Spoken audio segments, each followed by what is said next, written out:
So this review is going to be a bit different than my usual videos. What we're looking at today is Union Creative's Game Classics Volume 1 Arthur figure from Ghosts N Goblins.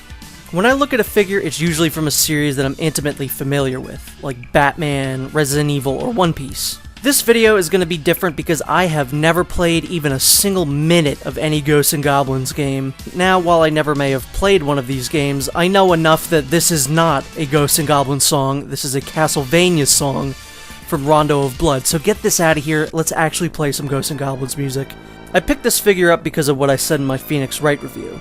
I think that besides Nintendo, no video game company has as great a roster as Capcom. And you know what? I'm a huge Dead Rising fan, and in Dead Rising 2 you can unlock the Arthur armor for Chuck, so I guess that counts for something. This figure's been made by Union Creative, a company I'm not super familiar with.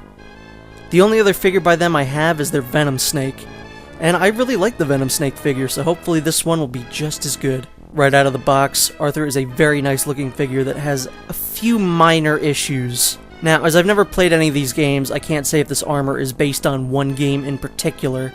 However, it looks the most similar to the artwork from Ultimate Ghosts N Goblins.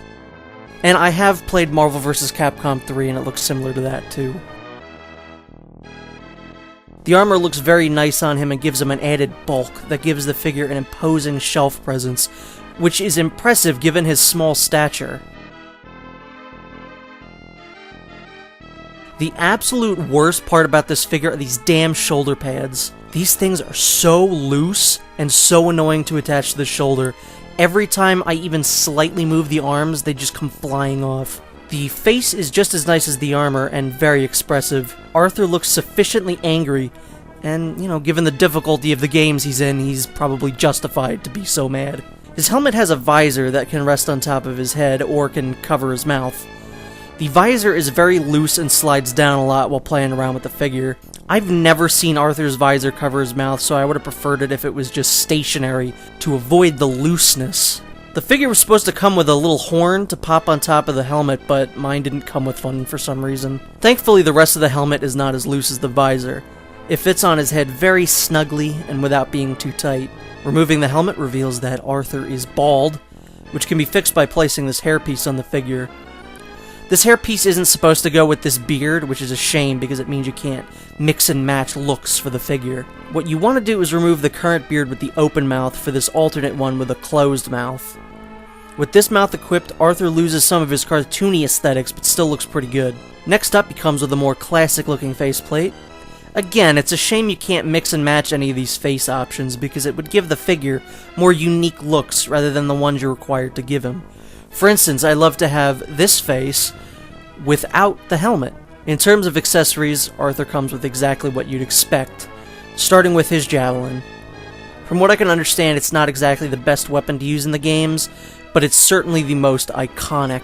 Next up is apparently the most useful weapon in the games, the dagger. I guess most people consider the dagger to be the only weapon worth using over the course of the games. Next up is the axe, which looks fine, but like all the rest, looks very generic. They're accurate to the games, but it doesn't mean they look particularly exciting. Last but not least is this torch, which I guess is also a weapon, but looks nice just for lighting his way. Arthur comes with a stand that just absolutely sucks. If you're going for any mid-air poses, you might as well borrow a stand from an SH Figuarts or Mafex, because this is useless. If that was it for the figure, I'd say okay, the figure is pretty good, but maybe not exactly worth the price of admission. Thankfully, this figure has a really cool gimmick to it. See, in the games, when Arthur gets hit, he loses all of his armor. This figure was actually able to replicate that. Yes, by using cast-off clothing technology, we were able to take off all of Arthur's armor pieces and strip him down to his skivvies. I'm glad to see Japan finally found a non-creepy way to make a cast-off figure. Everything comes off nice and easy, which I was shocked by because I figured that it would be just a huge pain in the ass, but that is not the case. Stripped of all his armor, Arthur looks very good. I'm shocked that they were essentially able to hide a second figure underneath an already impressively sized figure. With the armor on, it doesn't look too bulky for him, which is great, because usually with like Star Wars figures, you can always tell when the helmet can be removed because it's always too big for the figure's head. You're given extra leg pieces to finish Arthur's boxers, which is a great little detail. If you're like me and you were freaking out trying to find his feet in the packaging, look no further than his boot. This really impressed me. His feet are held in the shoe, which is really neat, and I've never seen anything like that before on a figure. The action feature makes Arthur go from a good figure to a great one. Nothing hinders his articulation at all when he's armorless. Fortunately, that's not quite the case for when he has the armor on. You can still pose him very well, it's just a bit more restricted than I would have liked.